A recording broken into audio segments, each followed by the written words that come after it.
Гости на Канал 8, добар ден. Повторно се зголемува бројот на новозаболени лица од COVID-19 во Кочанскиот регион. Според известувањето од Министерството за здравство, во моментот активни се вкупно 6 лица. Тони Ајтовски ги има деталите. Продолжува поростот на бројот на позитивни граѓани на коронавирусот на подрачјето што го покрива Центарот за јавно здравје од Кочани. Во изминатите 24 часа регистрирани се 4 новозаболени, што заедно со лицето за кое во саботата беше утврдено дека е позитивно, вкупниот број во изминатите неколку денови се искачи на 6 мина. Со тоа, од почетокот на епидемијата, досега во Кочанскиот регион евидентирани се 37 активни лица, од кои 2, едно од Кочани и едно од Зрновци починаа, а оздравеа вкупно 29 мина. Во Видница состојбата е непроменета, односно нема новозаболени. Од вкупно регистрираните 3 лица досега, само едно се води како активно.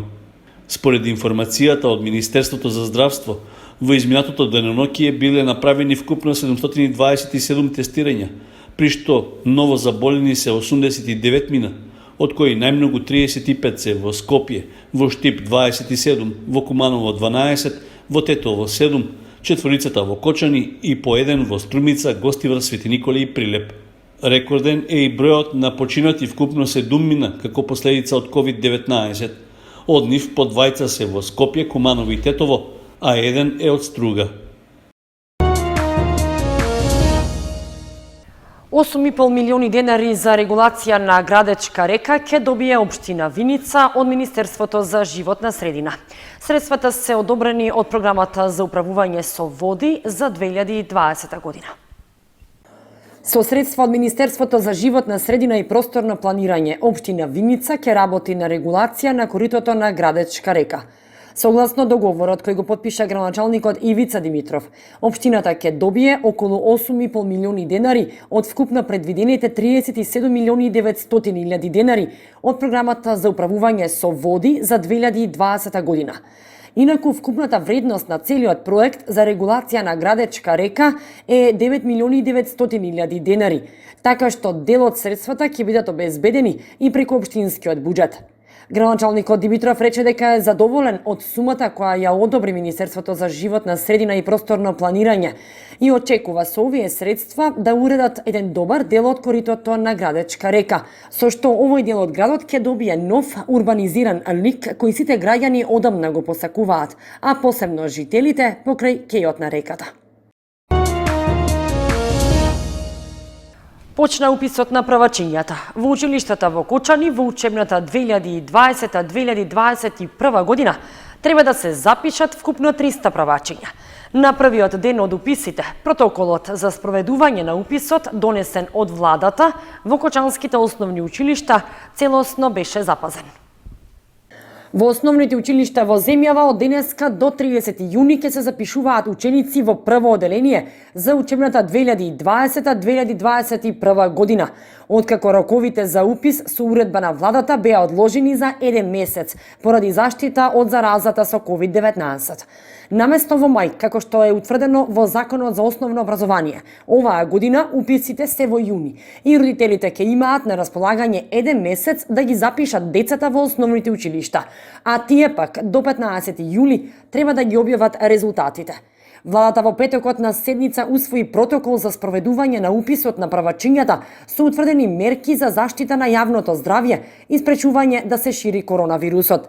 Според протоколот, уписот се спроведува во термин утврден од Комисија за запишување ученици, формирана од директорот на училиштето. Треба да има пауза од најмалку 20 минути помеѓу термините за разговор на членовите на комисијата со секое дете. Во паузите се забранува групирање на присутните во училиштето. Во просторијата за разговор може да присуствуваат само членовите на комисијата за запишување, детето и еден од неговите родители. Најмалку 2 метра оддалеченост треба да има меѓу присутните, возрастните лица да носат заштитни маски и ракавици, а по секој разговор просторијата треба да се дезинфицира. На влезот од училиштата задолжително треба да има средство за дезинфекција на обувките и рацете, како и поставени едукативно-информативни материјали за почитување на заштитните мерки. Во кочанските основни училишта, при запишувањето на учениците на првиот ден од уписите, беа запазени сите мерки за заштита на учениците, родителите и вработените. Со уредбата на владата, со одолжувањето на запишувањето, бидејќи беше во мај запишувањето, со одлуката на владата, со препораката исто од МОН, значи од денеска, од 1 јуни, започна со упис на првачињето. Значи, по самиот протокол што е даден од Министерство за образование и од владата на Република Северна Македонија, значи во нашите училишта се спроведени и се запазени сите мерки што ги бараа. Значи, за заштита на самите деца, на родителите кои што доаѓаат, на вработените, на комисијата, значи со сите да носат заштитни маски, со антибактериски средства, со време трајање, значи точно со паузи и со сето тоа што е дадено со препораката, уписот на првачињата тече во најдобар ред. Започна, значи кажав, од 1 јуни ќе трае до 4 јуни, меѓутоа тоа не значи дека на 4 јуни завршуваме со уписот. Значи уписот ќе трае понатаму, можеби некој ќе биде спречен од реални причини што не може да дојде, значи нема да има проблеми понатаму да биде било кое дете запишено во нашето училиште. Во општина Кочани годишно се запишуваат по околу 300 правачиња, бројка која се очекува и оваа година во сите 5 основни училишта. Оваа година право на упис имаат деца родени во текот на 2014 година, а по барање на родителот и одобрение од стручната служба на училиштето, упис им може да се реализира и на деца родени јануари 2015. Директорите информираа дека онлайн наставата се одвива одлично, а на 10 јуни ќе заврши учебната година и само на 9 оделенците ќе им бидат дадени свидетелства. А кога ќе бидат одржани сите наставнички и оделенски совети, тогаш ќе бидат дадени свидетелствата за завршена година и на другите ученици од 1 до 8 оделение. Што се однесува за сликањето за табло на полуматурантите, кое требаше да почне на 1 јуни, со продолжување на воредната состојба, истото е одложено. За кога ќе биде реализирано, учениците навремено ќе бидат известени. Поради епидемијата од COVID-19 не е време за избори и предизборни активности и за жртвување на граѓаните.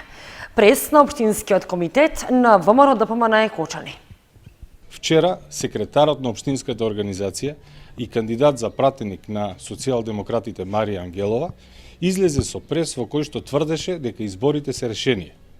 Дополнително, излезе со датум за избори 5 јули. Ке ве потсетам дека само пред една недела Зоран Заев излезе со датум за избори 21 јуни. Само вчера, кога таа излезе со соопштението и ги понуди изборите како решение, во Македонија беа регистрирани 62 заболени и 2 починати. Само во последните 6 денови во Македонија се регистрираат 228 заболени и 6 починати. Само денеска во Македонија се регистрирани 88 заболени и 6 починати. Дали на овие луѓе им се обрати и им ги понуди изборите како решение? Дополнително скандалозно е тоа што во истиот момент кога таа се снимаше во партискиот штаб и излезе пресот со кој што ги понуди изборите како решение, излезе веста дека потпредседателот на социјалдемократите Зекири е позитивен на тестот. Дополнително денеска видовме дека и Мила Царовска и Дамјан Манчевски се во самоизолација поради контактите на раководството на СДСМ. Веднаш и подитно, раководството на Општинската организација на социјалдемократите во Кочани да излезе со информација дали се тестирани, дали имале партиски состаноци, дали имале контакти со потпредседателот на социјалдемократите. Дали овој факт го кријат поради тоа што делеа рекламен материјал во градскиот парк во Кочани. Не е време за политизирање и не е време за партиски конфликти. Морате достоинствено да излезете и да го кажете овој факт, да се упатите во самоизолација. Не е време да го жртвуваме Кочани.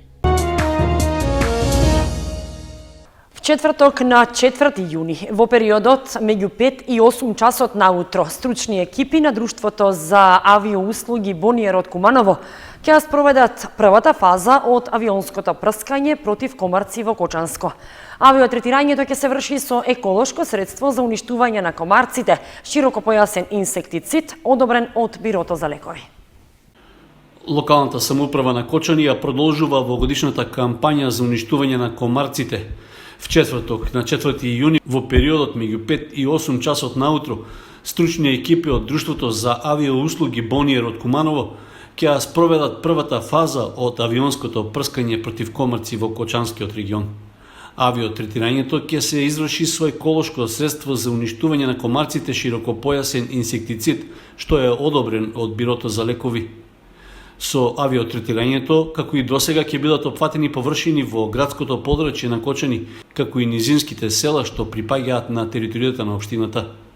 Граѓаните кои одгледуваат пчели потребно е да ги преземат потребните мерки за заштита за време и по третирањето на целото подрачје. Доколку има несоодветни временски услови, третирањето против комарците ќе се одложи за следниот поволен ден. Превентивната систематска дезинсекција на територијата на општина Кочани се презема во согласност со Законот за заштита на населението од заразни болести, а како општа противепидемиска мерка. Прво и трето место за учениците од гимназијата на онлайн надпреварот за млади генијалци под наслов "Најди го херојот". Во силна конкуренција со учество на ученици од училишта од целата држава, учениците од Љупчо Сантов го достигнаа врвот. Прво и трето место за учениците од Средното општинско училиште Љупчо Сантов од Кочани, кои учествуваа на онлайн надпреварот под наслов "Најди го херојот". Станува збор за надпревар преку кој се открива талентот кај младите генијалци, кои преку своји активности се надпреваруваа на тема визуелни уметности. Преку учеството се идентификува херој кој решава конкретен проблем и преку својот талент ученикот вербално го објаснува. Учениците од гимназијата Љупчо Сантов се представија преку драма, ораторство, сликање и рецитирање и го покажаа својот талент на највисоко ниво. Поради успешноста на представувањето, сите четворица ученици од Кочанското училиште се пласираа во финале, а две ученички добија награди. Работеа под менторство на професорот и дефектолог Катерина Димитрова. Во надпреварот зедовме учество со 4 ученици: Јована Петрова, Пандора Манева, Оливер Стефанов и Марија Донева. Сите се пласираа во финале. Имаа за задача да анализираат конкретен проблем, во кој проблем ќе го откријат агресорот и на крајот да докажат дали проблемот ќе биде решен или нема да биде решен. Покрај оваа активност имаат и дополнителни задачи кои што беа организирани и структурирани од страна на комисијата за избор на победниците и се покажаа на највисоко ниво. За тоа говори и успехот кој што го постигнаа учениците, односно Пандора Манева го освои првото место, а Јована Петрова го освои третото место. Сакам да им посакам многу идни успеси, бидејќи тоа се ученици кои што учествуваат не само во овие активности и во Еразмус проекти и да се покажат и докажат во тоа што се највешти. Пандора Манева освои прво место, кое и донесе парична награда од 500 евра, како и 3-месечен коучинг програм за развој на емоционалната интелигенција. А трето место освои ученичката Јована Петрова, исто парична награда и бесплатен коучинг програм. Конкуренцијата била доста силна, но ученичките успеале во својата замисла. Чест ми беше да учествувам на овој надпревар, во кој што надпревар ме пријави дефектологот на училиштето Катерина Димитрова и во овој надпревар се потрудив многу, го добив првото место и беше навистина чест. Изработив видео во кој што видео го поделив на два дела. Првиот дел беше за богатите луѓе во Африка, вториот дел беше за сиромашните или поточно гладните деца во Африка.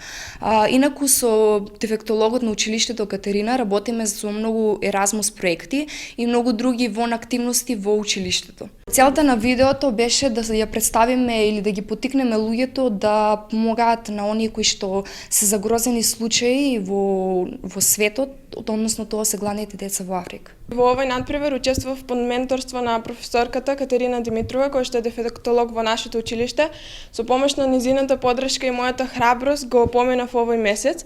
Се представив со едно видео во кое што прикажав една изгубена личност во овој голем свет.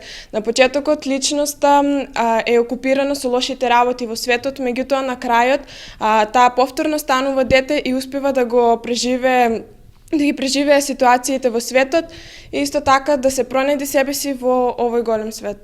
Надпреварот започна на 2 мај и траеше до 30 мај, а истиот е во организација на IQ Excellence и програмот за развој на емоционалната интелигенција и таленти, мали и возрастни генијалци.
Почитувани, прогнозата за времето е последната информација во ова издание на вестите на Канал 8.